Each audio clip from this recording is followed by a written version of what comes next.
진정한 사랑을 확인하는 가장 극단적인 방법이 있다면 무엇일까요? 바로 생명을 걸고 가족을 지키는 순간일 겁니다.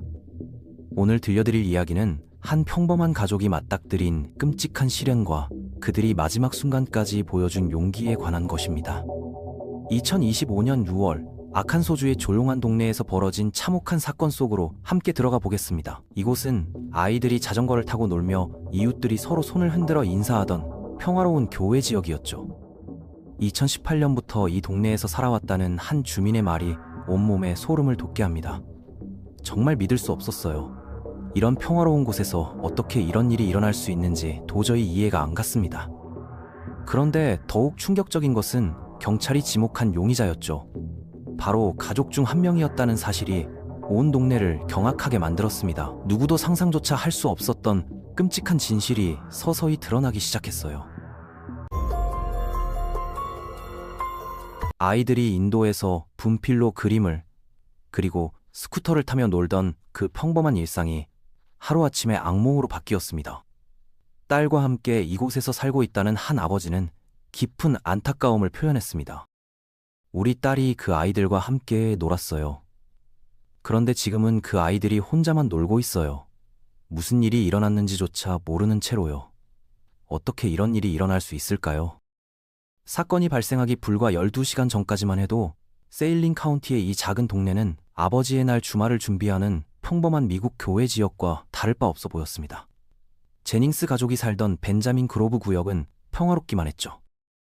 제닝스 가족의 집은 지역 중학교에서 멀지 않은 곳에 위치해 있었고 아이들이 자전거를 타고 다니며 이웃들이 차도에서 서로 손을 흔드는 그런 평화로운 동네였습니다. 아무도 이곳이 끔찍한 비극의 무대가 될 거라고는 생각하지 못했어요. 55세의 모니카 제닝스는 아마 그 토요일을 다른 주말과 마찬가지로 가족들과 함께 보냈을 겁니다. 손주들을 품에 안고 따뜻한 시간을 보내며 일요일 아침에 만들어줄 특별한 요리에 대해 생각하고 있었을지도 모르죠. 63세인 그녀의 남편 마이클은 모든 사람들이 헌신적인 의붓아버지라고 칭찬하던 남성이었어요. 그는 케일라를 친딸처럼 여기며 아낌없는 사랑을 베풀어 왔습니다. 가족들에게 든든한 버팀목이었죠. 그들의 딸인 32세 케일라 미첼은 3명의 어린 자녀를 데리고 할머니, 할아버지 댁에 놀러온 상황이었습니다. 아이들은 할머니가 해주는 맛있는 음식과 할아버지의 재미있는 이야기를 기대하며 설레어했을 거예요. 모든 것이 돌이킬 수 없이 바뀌기 전 그 마지막 평범한 순간들에 대해서는 아무도 자세히 말하고 싶어 하지 않았어요. 마이클이 마지막으로 마신 커피 한 잔, 모니카가 손주들을 품에 안았던 그 따뜻한 순간들 말이죠. 케일라가 아이들을 여분의 방에 재우면서 아침에 팬케이크를 만들어주겠다고 약속했던 그때 아무도 그것이 마지막 약속이 될 줄은 몰랐습니다. 평범했던 가족의 일상이 곧 끔찍한 악몽으로 변할 것이라는 걸 예상할 수 없었어요. 수사관들을 가장 괴롭히는 건 바로 이런 점이었습니다. 그 마지막 평범한 순간들 사이 어느 때 34세의 아들이자 형이며 삼촌인 제러드 미첼이 끔찍한 결정을 내렸다는 사실이었어요. 온 가족을 파괴할 계획을 세우고 익숙한 거리들을 차로 달려갔다는 것이죠. 도대체 무엇이 한 사람을 상상조차 할 수 없는 선을 넘게 만드는 걸까요? 이미 흔들리기 시작한 정신 속에서 어떤 마지막 끈이 끊어져야 이런 일이 가능한 걸까요? 그 답은 2017년 법원 기록에 숨겨진 세부 사항들에서 찾을 수 있을지도 모릅니다. 당시 비자발적 입원 기록이 암시하는 것처럼 그 악마들이 이제야 모습을 드러내기 시작했다는 힌트가 있었던 거죠. 하지만 바로 이 일요일 아침, 그 악마들이 가장 끔찍한 방식으로 현실이 되어 나타났습니다. 6월 22일 오전 7시 30분, 가족 중 한 명이 레나 드라이브에 있는 집으로 돌아옵니다. 아마도 이른 아침 근무를 마치고 돌아오는 길이었거나 일요일 아침 식사를 함께 하려고 들른 것일 수도 있었겠죠. 현관문이 조용히 열렸습니다. 하지만 그것은 잠든 집의 평화로운 고요함이 아니었어요. 뭔가 잘못된 종류의 침묵이었죠.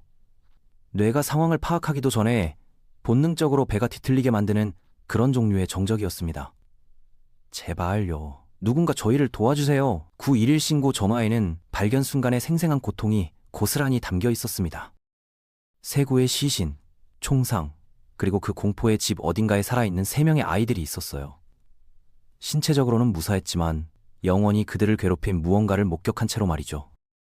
브라이언트 경찰서는 몇 분 만에 레나 드라이브로 출동했습니다. 토드 크로엔 경사는 나중에 수십 년 경력의 노련한 경찰관도 이해하기 힘든 참혹한 현장이었다고 묘사했어요. 수십 년간 가족을 지켜온 가정의 기둥 모니카 제닝스가 세상을 떠났고, 케일라를 친딸처럼 키워온 든든한 버팀목 마이클 제닝스도 숨을 거두었습니다. 그리고 아이들이 바로 옆방에서 자고 있는 상황에서 젊은 엄마 케일라 미첼도 목숨을 잃었죠. 다행히도 아이들은 모두 모여있는 채로 살아서 발견되었지만 영원히 상처를 입은 상태였습니다. 아이에게 왜 엄마가 깨어나지 않는지 어떻게 설명해야 할까요? 할머니와 할아버지는 왜 움직이지 않으시는지 어떻게 이해시켜야 할까요? 인간이 저지를 수 있는 최악의 상황에 대비해 훈련받았던 이 경찰관들은 즉석에서 상담사가 되어야 했고, 이미 산산조각난 순수함을 지켜내려고 애써야 했습니다. 경찰관들의 숙련된 손길이 떨리고 있었어요. 범죄 현장은 모순적인 이야기들을 들려주고 있었어요. 일부 수사관들은 강제 침입의 흔적을 발견하지 못했는데, 이는 살인범이 가족이 알고 있는 사람이며 정문으로 들어오도록 허락받은 인물일 가능성을 시사했습니다. 반면 다른 수사관들은 폭력적인 침입의 증거를 발견했다고 보고했죠. 과연 어느 쪽이 진실이었을까요? 그리고 왜 그 마지막 순간들에 일어난 일을 이해하는 것이 그토록 중요했을까요? 수사관들이 현장을 조사하면서 불안한 패턴이 드러났습니다. 이것은 무작위적인 폭력 사건이 아니었어요. 살인범은 그 집에 누가 있는지 정확히 알고 있었고, 각 가족 구성원을 어디서 찾을 수 있는지도 파악하고 있었습니다. 3명의 아이들이 있다는 것을 알면서도 그들은 살려두기로 결정했죠. 이건 혼란스러운 광기가 아니라 계산된 행동이었습니다. 8시간. 수사관들이 용의자를 추적하는 데 걸린 시간이 바로 이것뿐이었습니다. 시신이 발견된 순간부터 제러드 미첼이 대학살 현장에서 불과 몇 블록 떨어진 엠버 레인에서 자신의 트럭에 앉아있는 모습으로 발견되기까지 말이죠. 그는 줄을 벗어나려고도 하지 않았고 증거를 없애려고도 하지 않았습니다. 심지어 동네를 떠나지도 않았어요. 마치 체포되기를 기다리고 있었던 것 같았습니다. 체포 과정은 그토록 파괴적인 범죄에 비해 너무나 조용하게 이루어져서 오히려 섬뜩했어요. 극적인 대치 상황도 없었고 교회 거리에서의 필사적인 추격전도 벌어지지 않았습니다. 그저 경찰들에게 둘러싸인 트럭 안에 앉아있던 한 남자가 몇 시간 전에 이미 받아들인 운명에 순순히 항복하는 모습뿐이었어요. 그날 아침 3번이나 방아쇠를 당겼던 바로 그 손이 이번에는 경찰들이 무기를 뽑고 다가오자 항복의 표시로 공중에 들어 올려졌습니다. 하지만 체포만으로는 지역사회를 갈라놓고 있는 근본적인 질문들에 대한 답이 나올 수 없었어요. 왜 아들이 자신의 어머니를 살해했을까요? 왜 형이 자신의 아이들이 근처에서 자고 있는 상황에서 누나를 죽였을까요? 일요일 아침 제러드 미첼의 내면에서 어떤 어둠이 더 이상 억제될 수 없을 정도로 커져 있었던 걸까요? 벤자민 그로브 구역은 결코 예전과 같지 않을 겁니다. 수년간 제닝스 가족에게 손을 흔들며 인사하던 이웃들은 이제 한때 열어두었던 문들을 잠그고 있는 자신들을 발견했어요. 부모들은 자녀들을 더욱 꽉 껴안았고 그 모든 혼란 속에서 고펀매 페이지가 개설되었습니다. 이해할 수 없는 상실 앞에서 지역사회가 뭔가라도 하려는 절망적인 시도였죠. $200만, 이것이 제러드 미첼이 세일링 카운티 구치소에 수감되면서 책정된 보석금이었습니다. 하지만 아무리 많은 돈을 써도 그날 아침에 잃어버린 것들을 되돌릴 수는 없었어요. 단 몇 분 만에 3대에 걸친 가족이 사라졌고 세 아이가 고아가 되어 정신적 충격에 빠졌으며 한 지역사회 전체가 경고 신호를 어떻게 놓쳤는지 아니면 애초에 놓칠 만한 신호가 있었는지 의문을 제기하게 되었습니다. 아무도 입 밖으로 내어 말하고 싶어 하지 않았지만 모든 사람이 속으로 생각하고 있던 질문이 하나 있었어요. 우리는 우리 가족을 과연 얼마나 잘 알고 있는 걸까? 체포 자체가 답보다는 더 많은 의문들을 불러일으켰습니다. 사건 발견 후 몇 시간 만에 브라이언트 경찰서로 지역 주민들의 제보가 쏟아져 들어왔는데 여기서 앞뒤가 맞지 않는 부분들이 있었어요. 여러 이웃들이 그날 아침 미첼의 트럭이 동네를 돌아다니는 것을 목격했다고 신고했지만 시신이 발견되기 전까지는 아무도 경찰에 신고할 생각을 하지 않았다는 점이었죠. 우리는 얼마나 자주 뭔가 이상한 것을 보고도 그것이 별일 아니라고 스스로를 설득하나요? 만약 우리가 직감을 믿었다면 얼마나 많은 비극들을 예방할 수 있었을까요? 형사수사 업무는 영화와는 전혀 다릅니다. 초인종 카메라 영상과 휴대폰 기록, 서로 모순되는 증인 진술들, 그리고 디지털 단서들로부터 시간 순서를 조각 맞추는 작업이거든요. 브라이언트 경찰서 수사팀은 체계적으로 증거들을 검토했지만 결정적인 한 가지가 좌절스러울 정도로 파악되지 않고 있었습니다.